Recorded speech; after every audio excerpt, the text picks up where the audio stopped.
हमारा ब्रह्मांड इतना बड़ा है कि हमें बार बार इसके बारे में नई नई जानकारियाँ मिलती रहती है। इतना ही नहीं, पुरानी धारणाएं टूटने का सिलसिला भी कम नहीं है।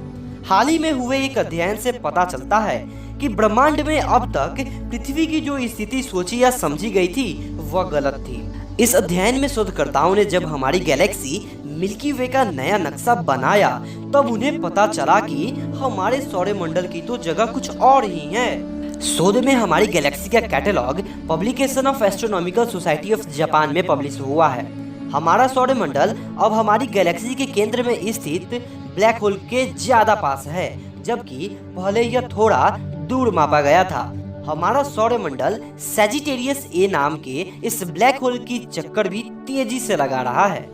अब आप सोच रहे होंगे कि अगर हमारा सौरमंडल ब्लैक होल के ज्यादा नजदीक चला गया है तो क्या यह हमारे लिए चिंता की बात है? तो आपको बता दो कि हमारा सौरमंडल सैजिटेरियस ए के अंदर की ओर नहीं जा रहा है, इसलिए चिंता की बात नहीं है और इस बात से किसी तरह का खतरा नहीं है। इतना ही नहीं, मिल्की वे के नक्शे में थोड़ा सुधार हुआ है और इसमें हमारी स्थिति और सटीकता से बताई गई है। यह सर्वे हमें यह बताता है कि गैलेक्सी के अंदर होते हुए उसका 3 डायमेंशनल नक्शा बनाना कितना मुश्किल काम होता है। दरअसल मिल्की वे का सटीक नक्शा बनाने में यही सबसे बड़ी चुनौती है। इतना ही नहीं, इससे हमारी अंतरिक्ष को अच्छे से समझने में भी समस्या आ रही थी।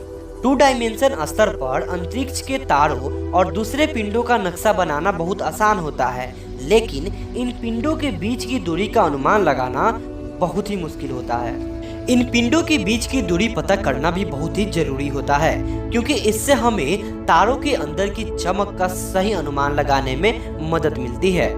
इसका एक बढ़िया एग्जाम्पल विशाल रेड स्टार बेटलग्यूस है, जो पिछले मापनों की तुलना में पृथ्वी के ज्यादा पास निकला। इसका मतलब यह हुआ कि यह न तो इतना चमकीला था और न ही इतना बड़ा था जितना इसे समझा जा रहा था। इसी तरह सीके वेल्पिक्यूले नाम के एक तारे में 350 साल पहले एक विस्फोट हुआ था। वास्तव में यह ज्यादा दूरी पर है, जिसका मतलब यह हुआ कि विस्फोट चमकीला और अधिक ऊर्जावान था।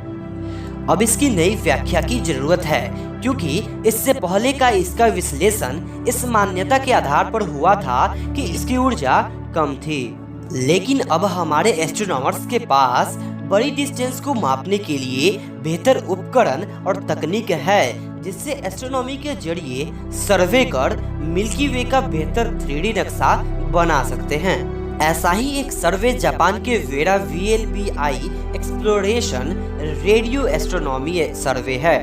इसमें पूरे जापान में बहुत सारे रेडियो टेलीस्कोप का उपयोग किया गया, जिसमें एक 23,000 किलोमीटर डायमीटर डिस्क के पैरेलल रेजोल्यूशन का एक टेलीस्कोप को काम में लिया गया।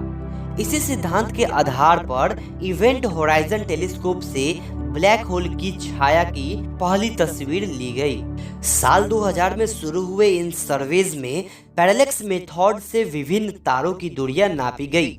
इस आधार पर 99 पिंडों का एक कैटलॉग बनाया गया। इस नक्शे के आधार पर शोधकर्ताओं ने गैलेक्सी के केंद्र की स्थिति निकाली। 1985 में यह दूरी 27,700 लाइट ईयर आगे गई थी, जो पिछले साल 26,673 लाइट ईयर आगे गई, जबकि वेरा की गणना के आधार पर यह दूरी केवल 25,800 लाइट ईयर्स ही है।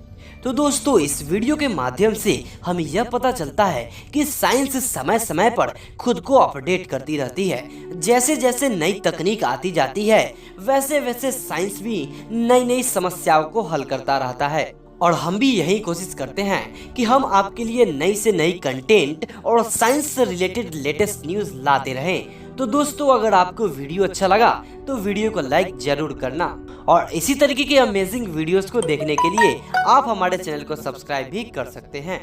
धन्यवाद।